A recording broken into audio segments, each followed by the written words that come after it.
ఐదవ బెనిఫిట్. ఆరవ బెనిఫిట్ ఏంటంటే మనము మార్కెట్లో ఎన్నో షాపులు మీరు తిరిగి ఉన్నారు.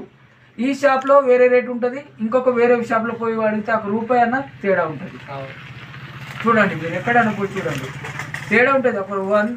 ఒక 50 పైసలన్నా తేడా ఆయన అమ్ముతాడు. కానీ మొత్తం ఈ డైరెక్ట్ సెల్లింగ్ మార్కెట్లో మీరు ఇక్కడ ఒక రేట్ ఉంటే వేరే స్టేట్లో పోయి మీరు చూసినా కానీ ఒకటే రేట్ ఉంటుంది సార్. అంటే మీరు ఊహించుకోండి, మొత్తం భారతదేశం లెవెల్లో మీరు ఢిల్లీలో పోయి తీసుకోండి, ముంబైలో తీసుకోండి, గోవాలో తీసుకోండి, హైదరాబాద్లో తీసుకోండి, ఒకటే రేటు. మీ కౌటలో ఎంత రేటు ఉన్నదో అక్కడ కూడా అదే రేట్ ఉంటుంది. కాబట్టి ఇక్కడ మనకు రేట్ అనేది ఫిక్స్ అనేది ఉంటుంది.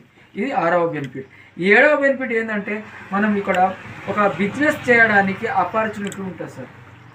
మనము ఏదైతే మనం బిజినెస్ రూపాయి ఇన్వెస్ట్మెంట్ లేకుండా మనము ఏదైతే ఇప్పుడు చూడండి, మనము ఎంతోమంది మనం సామాన్ కొంటున్నాం మార్కెట్లో. మాకు వస్తువు మంచిగా అనిపిస్తే ఖచ్చితంగా మాకు మా అది ఒక అలవాటు. వేరే వాళ్ళకు ఏం చేస్తామంటే ఖచ్చితంగా మేము వేరే వాళ్ళకి చెప్తాం. అదొక మా హ్యాబిట్.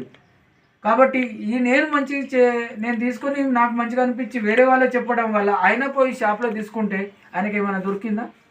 దొరకలేదు. కాబట్టి మీరు అట్లనే డైరెక్ట్ సెల్లింగ్ మార్కెట్లో మీరు యూజ్ చేసి మీరు ఇతరులను తర్వాత యూజ్ చేపించి ఒకవేళ మీరు మెల్లమెల్లగా ఒక సంవత్సరం 2-3 సంవత్సరాలు ఇట్లా మెల్లమెల్లగా మీ పనులు చేసుకుంటారు. మనం ఒక అర్న్ ఇక్కడ మనము ఇంకా మనకి అర్న్ అవుతుంది సార్. కాబట్టి ఇక్కడ రూపాయి మనము ఇక్కడ పెట్టుబడి పెట్టేది లేదు.